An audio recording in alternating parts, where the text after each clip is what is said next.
Greetings, people of Instagram. This is the second take of a longer video which I originally did earlier in the week, but my laptop ate it, so we're going to give it another shot.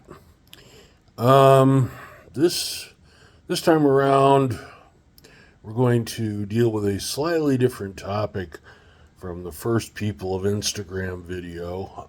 That video, if you want to go back and look at it, deals mainly with my befuddlement at the fact that I have huge numbers of people following me for no obvious reason that I can see, especially since many of them are young, attractive women who apparently want to jump my bones. Okay. Every cat his own rat, as they say in Holy Mother Russia. But the current crop seem to be predominantly young ladies or middle-aged ladies from California to the Netherlands who want me to be their slave. And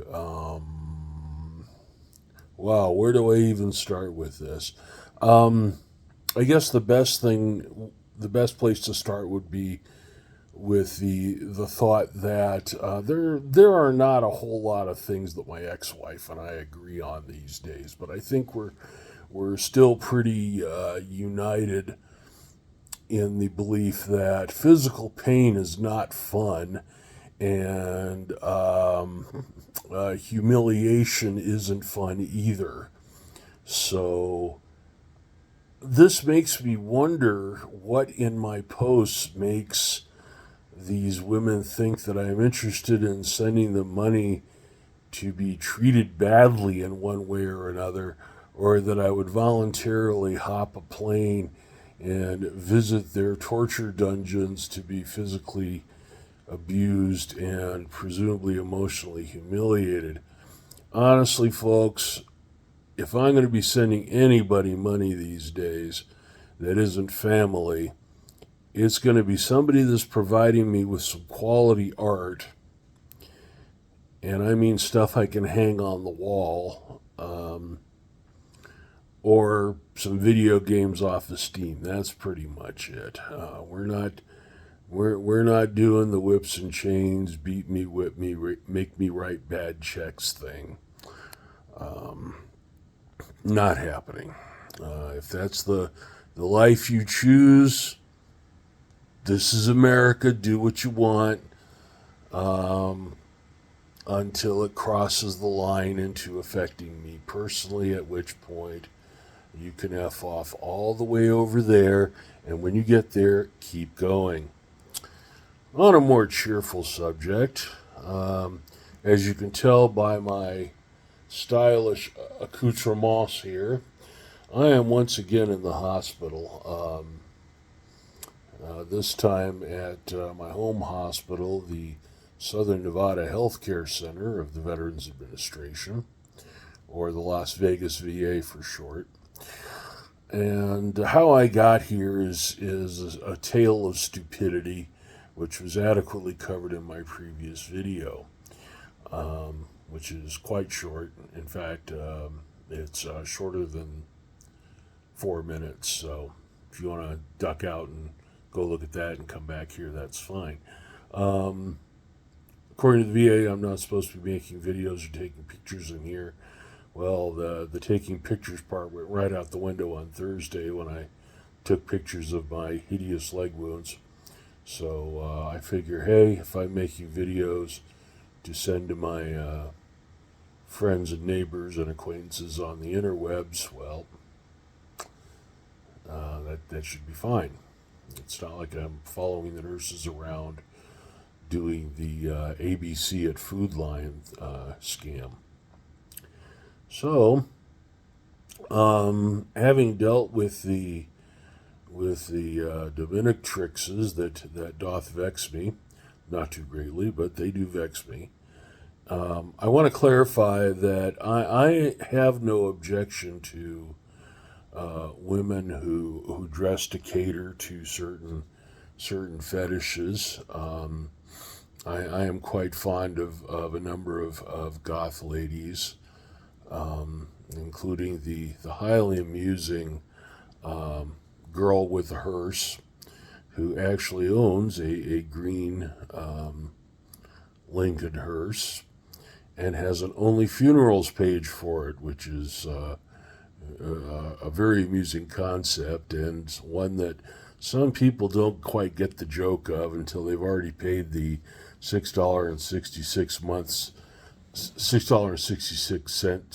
per month subscription fee, and only then realize that the only headlights they're going to see are the ones on the hearse, not the ones on its owner. The sad state of public education in America once again rears its ugly head. I also follow some other ladies on here, some of whom wear far fewer clothes than I'm used to seeing farmers wearing when they're out in the field. But they're young, they're attractive, they're dressed to show it, and I'm okay with that. But yeah, I am not at all certain why I am suddenly beset by all these Dominatrixes who want to know me and presumably separate me from my money, which will not be happening. Sorry, ladies, not my thing. So far, I've been in the VA a couple of days. They're treating me very well, as they normally do. But still no guidance yet on when I'll be leaving and going back to Tonopah after I finish some business I didn't get around to dealing with before I wound up in here. And some of that business pertains to Son of SilverCon, which I need to talk about because it's just a couple of months off, and we have stuff we need to do. And those of you who have signed up for it already need to be aware of some things that have gone down in the last month or so. The big thing is that we're opening up programming for suggestions.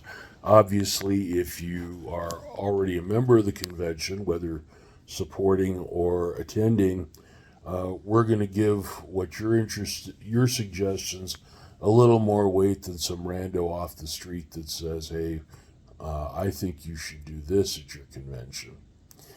The second thing connected to programming that you should be aware of is that while I'm sure there's a healthy chunk of change to be made by sitting around moaning about how horrible traditional publishing is, how horrible Hollywood is, what a miserable pit of vileness and wokeness the current popular culture is. That's not what we're here for. We are trying to project a positive image. We're trying to be helpful to independent artists who are trying to find their way in the self-publishing business, trying to get people hooked up with other people who can help them. And I personally can think of no better person for this than our guest of honor, Maggie Hogarth, and our special guest, Sarah Hoyt, not to mention John Della Rose. All three of them have been quite successful in the field of self-publishing and alternative media. Maggie has in fact written a couple of very helpful books, which are about equally split between pictures and words for those of you who came to speculative fiction through manga. Joke. Business for the Right Brain, which is a guide to managing your art or writing business, because it is a business, and the sooner you accept that it's a business and act as if it were a business, the more successful you're going to be, to whatever limited extent that might be. And the other book she has out is on this subject, I should say, is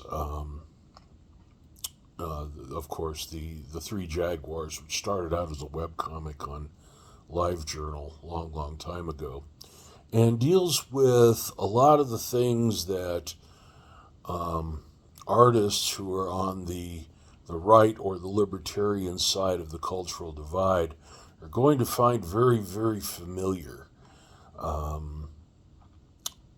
And the art is excellent. I strongly recommend that you get one or both of these books. They are available on Amazon. And yeah, can't recommend them enough. They're both great. Sarah, of course, has spent a lot of time on her blog and elsewhere talking about her experiences with traditional publishers and the hassles and successes of striking out on her own.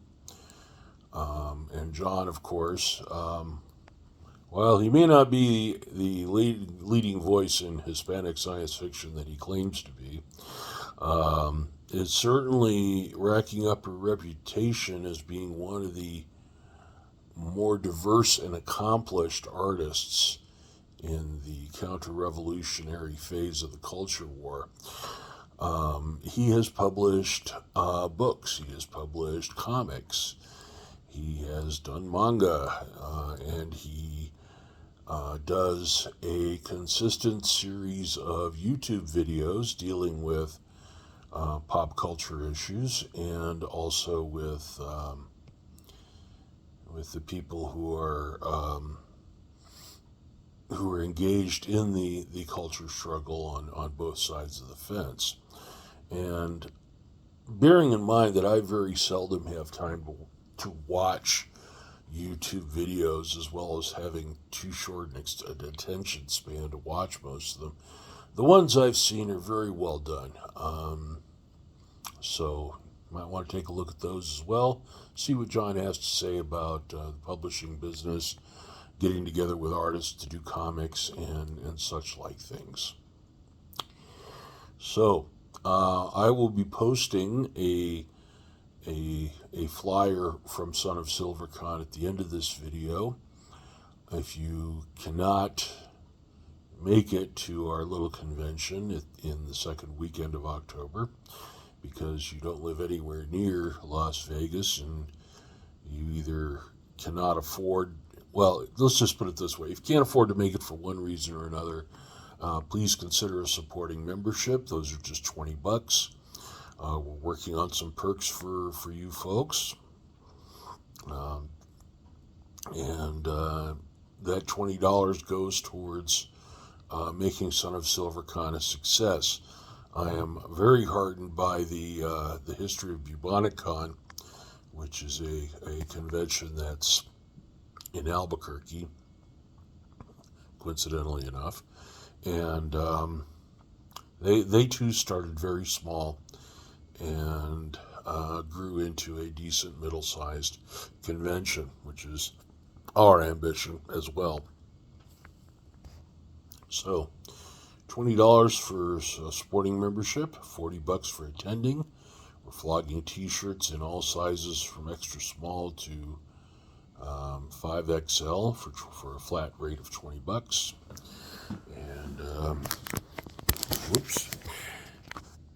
And attending memberships are $40. And if you want to flog stuff at the convention, we have a number of vendor tables available for $100. That includes a table and 2 memberships. Bear in mind that if you do wish to sell things at the convention, you need to be registered with the state of Nevada so that you can pay them their sales tax. They're pretty adamant about that. And unlike California, in Henderson, I believe it's only 8.75%. because they're part of Clark County, and the county has an additional tax on the basic state tax rate, which we won't go into because it's kind of boring. But anyway, yeah, if you're going to sell stuff, got to have the sales tax permit. So yeah, we covered the programming, we covered memberships. Everything else is on the flyer, or you can email me / the convention at fishandchan@gmail.com, and I will get back to you promptly because it's on the phone along with the rest of my email. And yeah, we covered Dominatrixes too. That's about it. Thank you.